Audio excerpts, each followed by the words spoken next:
Hello and welcome to News Across Nigeria. I'm Ayotunde Balogun. Coming up on the program, more controversies trail the undetected return of Abdulrasheed Maina to the country.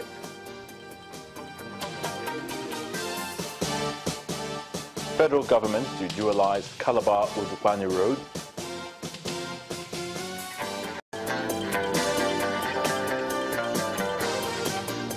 And doctors raise concern about the reduction in the number of receiving immunization.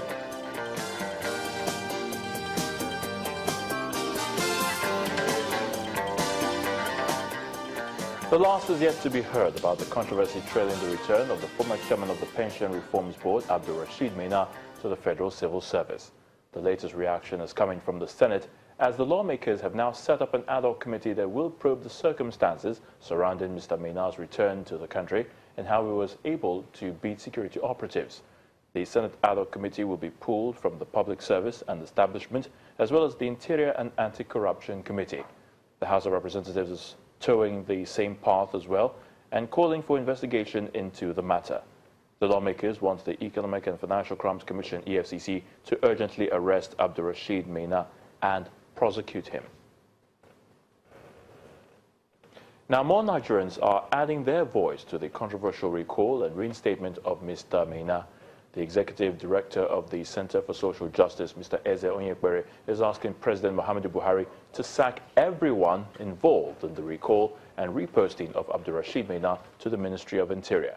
In an interview with Channels Television, Mr. Onyekwere also condemned the alleged role of the Minister of Justice and Attorney General of the Federation, who it was claimed acted based on a court order to reinstate Mr. Maina after he was declared wanted by the EFCC. You had somebody fugitive from the law sitting right in the office of a Minister of Interior as a director. I think it's a big shame. From the head of service down to the Minister of Interior, down to the Honorable Attorney General of the Federation, they should be made to pay a price to account for this unbecoming mockery of our legal and administrative processes. Which court gave this kind of order? You begin to ask yourself, at whose behest was the order given? Should it be, if there was such an order, was it not beholding on the Honorable Attorney General of the Federation to appeal against that ruling, since somebody is running away from the law? Rather, he's just too happy to now begin to advise. I think it is unfair to Nigerian taxpayers who put him in that position. He cannot be advising based on something everybody knows is not the proper way to go. If somebody voided an order, he should have appealed against it and not to confirm what is not good enough. If Mr. President fails to fire these officers, he will be putting his reputation and integrity on the line. And clearly, these are people who, from previous conduct, have been trying to rubbish his integrity and his idea of an anti-corruption system that should work for Nigerians. So he should set a standard. He should use these people as an example so that other officers don't go back, and when the president moves in the right direction, they move in the left. Meanwhile, the Economic and Financial Crimes Commission, the EFCC, has sealed 2 buildings allegedly belonging to the former chairman of the Pensions Reforms Board, Abdulrasheed Maina, in Kaduna State.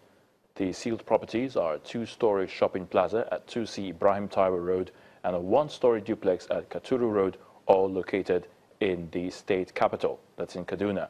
The top official of the EFCC told Channels Television correspondent that 5 more houses in the state capital belonging to Mr. Maina have been traced and will soon be sealed. It's cheery news for motorists plying the Calabar-Udupani Federal Highway in Cross River State, as plans have reached preliminary stage for the dualization of the road. This followed a request by the federal government to the Cross River State government for a new design of the dualization of the road, which has now been sent to the nation's capital of Abuja. Now, the road, which is the only entry route and out of the state capital to other parts of the state, has over the years caused major headache for residents. The Calabar-Udupani Federal Highway is the only access route from Calabar, the Cross River State capital, to other states in the country. It's been a single carriage for many years, with palliative work keeping it this way. but residents are tired of the palliative as the road remains narrow and usually leads to gridlock. A 4-hour journey usually turns to 9, made worse when accidents happen. We don't need patching of this road anymore. We need a total rehabilitation of this road in Cross River. The federal road in Cross River right now in a state of decay. For those of us that apply this road more often, you see that for a journey of 4 hours, sometimes it takes 9 hours because of the bad road. And there's the possibility that you must change 1 or 2 things in your car. So it's affecting not just economy alone, but it's affecting the daily activities of these road users. Poor repair work keeps residents longing for a permanent solution as their businesses suffer on a daily basis. We have found loaded trucks with petroleum products, over 500 trucks lying on the road. Some have loaded before 1 week. Some is almost 2 weeks now. They could not get to their destination. There is good news for residents as this situation is about to change. It behoves on the state government to help us check what is happening here. And right there, by the way, Your Excellency, the minister told me that he had asked you to give him a design of the Odupani Junction spur that takes traffic from the T-junction to the northern part of the state and to Calabar. So he's expecting that design very soon. The design has been dispatched to Abuja, and I'm sure with Pastor Sani, now that he knows that we have even submitted a design, trust me, he will not allow the minister to sleep until he signs that Abuja. The plan is to get rid of the constant gridlock, reduce accidents caused by bad portions of the road, and also improve the infrastructure and make it last a lifespan of 30 years. Staff and students of the Federal College of Agriculture Moore Plantation in Ibadan are calling on the federal government to urgently intervene in the crisis rocking the institution to save it from imminent collapse. Now they're calling on the provost to order a regrading of incessant closure of the school, which had greatly depleted the number of intakes in the institution. Staff and student of the Federal College of Agric Moore Plantation, Ibadan, Oyo State, on a peaceful protest. They're demanding the rehabilitation of the school's infrastructure and also want government to intervene in the internal crisis rocking the institution.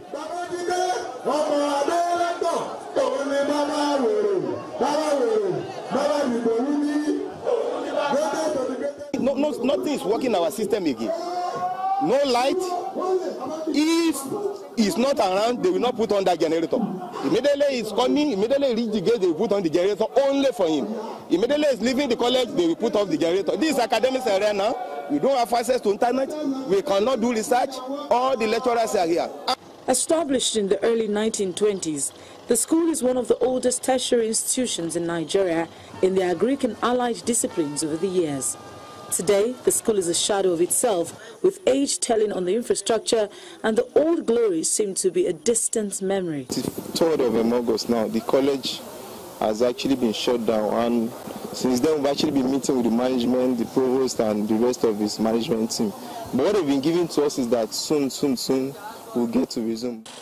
The years of neglect has taken its toll on students' enrollment, and according to the staff unions, students' population is barely 1,000, less than half of the last year's enrollment.